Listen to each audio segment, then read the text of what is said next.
Hello guys! Welcome to my YouTube channel.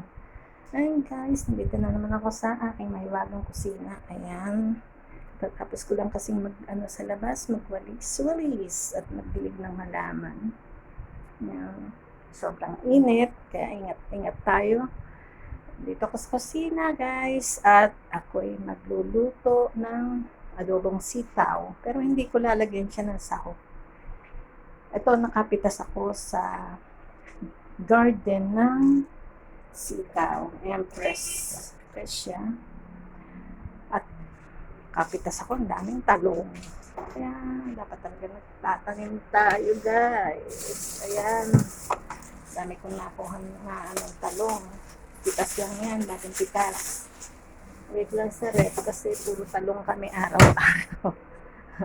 Yung aking okra, maliliit pa, hindi pa siya nag-aano. Ito naman, ang liliit na sibuyas, ito daw ang sibuyas Tagalog. Liliit siya, sobrang liliit, pero mas masarap, mas malasa pagka iginisa. Ayan, nag-aano ko adobong sitaw na walang sahog. Tapos guys, ito, ba yun? Marami pa akong mga left ulam. Ito nahuli sa namingwit ng brother ko na may natira pa. Yung paksiw na naging pinangat. Kasi natuyuan. Maliit lang yung rek kaya hindi ako makaano. Tapos ito guys, meron pa, ayan yung mga pritong talong, iinit ko na lang. Tapos meron pa ako na pritong galunggong yung kagabi. Yun na lang ang ulam natin. Tipid. Kaya guys, ito sisimulan ko ang pagdadalo. Natalo pa nga na yung sibuyas. Wala na pala akong bawang, hindi ko masyadong makalabas kasi napaka-init guys, sobra. Kaya ito lang ang bawang ko.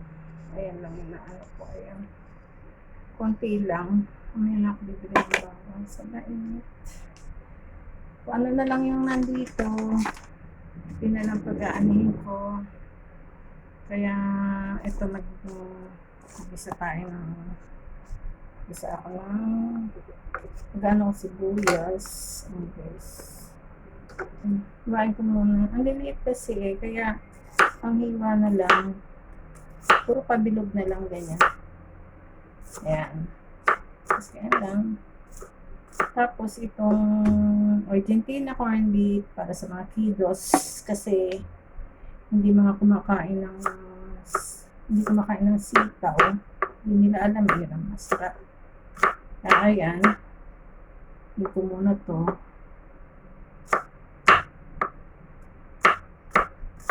Ayan. Nahiwa ko na siya. Tapos, meron ako ditong may stock naman ako na laurel dito guys. Maluwag na ako. Stock ng laurel.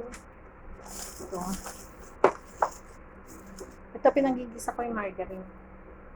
Ayan. Masarap. Tapos, nasa nga ako ng laurel. Ito meron akong bay leaves na fresh. Siguro konti lang na may sitaw ko. Siguro mga isang tali. Pagtanghali kasi, konti lang kami dito sa bahay. Paggabi lang akong medyo pinadagdagan ko yung luto kasi puro mga nasa trabaho kaya ito yung margarine na nabili ko. Ayan guys,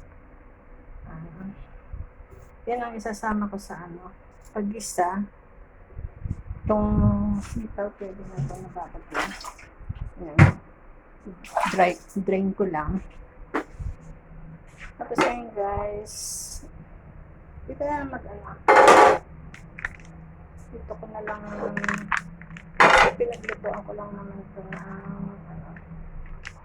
ng itlog kagabi na lang namin nag-fried lang ako ng egg kasi palangga ng mga kumain ng may sabaw kasi sa sobrang init. Kaya puro lang kami ngayon. Yung mga dry lang. ano yung mga niluluto, yung mabilisan, yung easy ano lang. Kaya guys, mag-ano na ako. Nagigisa ako. Yan.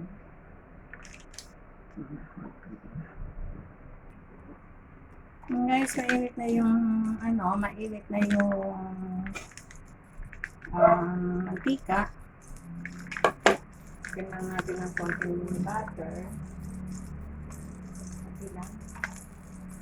Yan. Ito siya.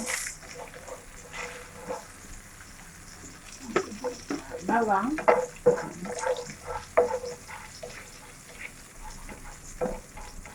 Ngayon na lang ulit ako makapag-vlog guys kasi busy. Kaya baka hindi ko na i-vlog. Masyadong busy. Bawang. Bay leaves. Guys, just lalagay ko na itong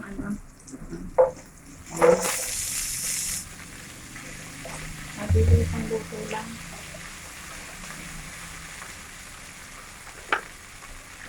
Tapos,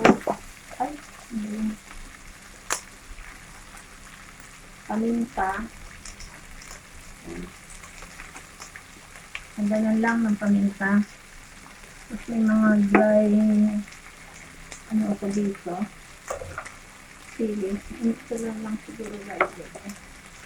Ayan guys.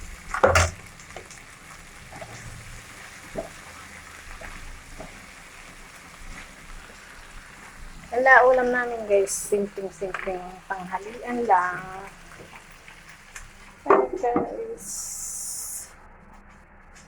Okay guys. Tapusin ko lang ito at see you on my next vlog. Thank you for watching. Please subscribe my YouTube channel. Thank you and God bless you all.